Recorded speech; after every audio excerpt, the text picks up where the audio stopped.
Well, tomorrow is my 33rd birthday, and I am so excited about that.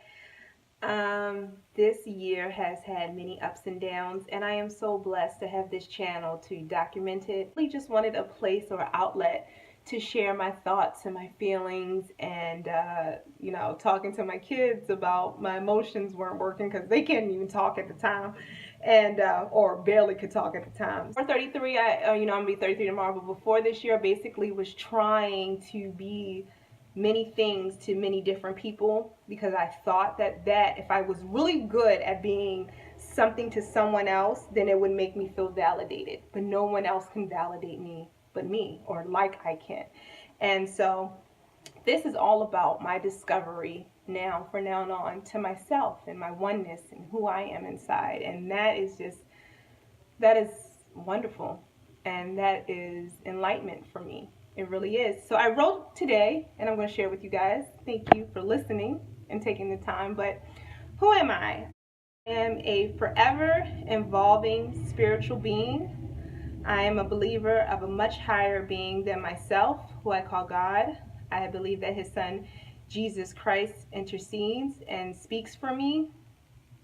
I believe that the Holy Spirit allows God to hear my prayers.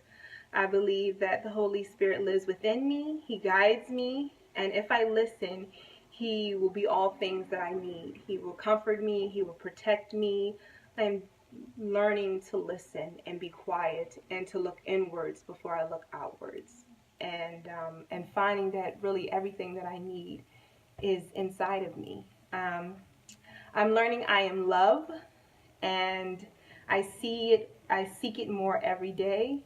I believe wisdom is one of the most important things I can hopefully one day obtain and share with my children.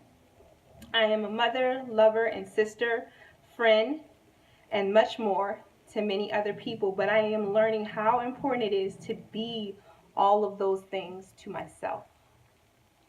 God willing, I'll be 33 years old tomorrow, and I believe I am just waking up to life and myself. I feel like a caterpillar emerging from a cocoon. I have been eating and sleeping and complaining for a long time, but now I am becoming too big for my small cocoon, and now I am seeking the way out. I no longer want or need anyone to love me unless they want to. That is big for me. It's a huge one. I believe I had the control to live in a world that I create in my mind. I put a lot of power before everybody else. So if I'm happy, it's me. If I'm sad, it's me. If I'm stressed, it's me. So if it's me, then I have the control to change that. But if my happiness and my stress and my sadness all depends on you, I can't change it if I want to. Get it together the next time. It's not funny, but it's really true. For a long time, I just thought, hey, this is the way it is. And if I'm being honest with you, I just sometimes wish that, I wish it was over. I wish that I would just go on and die, and that I would come back, and maybe then I would get it right. Maybe then I'll be skinnier, I'll be smarter, I'll have the right parents or the right relationships, so I'll be wiser. I don't know why, but in my mind, I don't know if I'm coming back, but I had this perception that I would come back and I would get it right the next time, and I no longer think that. It is my goal, and I want to enjoy this life that I have now while I have it. So that is basically who and what I am and what I'm about right now. But most of all, the forever evolving, I feel like, is so important. I don't have to be one thing. I am forever changing my mind, forever learning something new, forever seeking a new wisdom, a new truth for myself at that time, at that moment. So it doesn't put me in a box. It doesn't put me in a category. I don't put labels on myself. I am who I perceive to be. And for a long time, I perceived to be a very helpless victim. And I no longer want to play that character. That role no longer suits me. I am not a victim. I am no longer a victim. Sit in that. I am no longer a victim. That's a thing. Believing that I had no control. Someone was supposed to just come in and fix everything that was wrong with me. And until they came in, I would never be happy. Oh, what a myth. And oh, what a. Oh, 29. 29 was, ugh, 20, oh, I'm just getting old. 29, ugh. And 30, oh my goodness, I think I cried. I know I cried the last couple birthdays. 30 and 32, I know I just cried. I cried my eyes out. And everybody keeps asking me, what do I want to do for your birthday? What do you want to do for your birthday? I just want to be me. I don't want to be anybody else but me for once. I want to be in my house with my children for what I have. Whatever happens tomorrow, God willing, if I open my eyes, is what is meant to happen. And I want to enjoy it and see it and feel it and taste it and be one with it, because I have been so asleep, just sleepwalking, sleepwalking.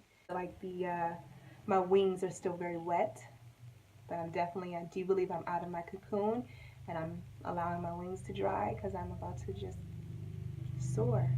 I'm just about to soar. I hope that if anyone feels like they don't have the power to change their perception of anything or to change themselves, that they know that you are such a strong individual inside.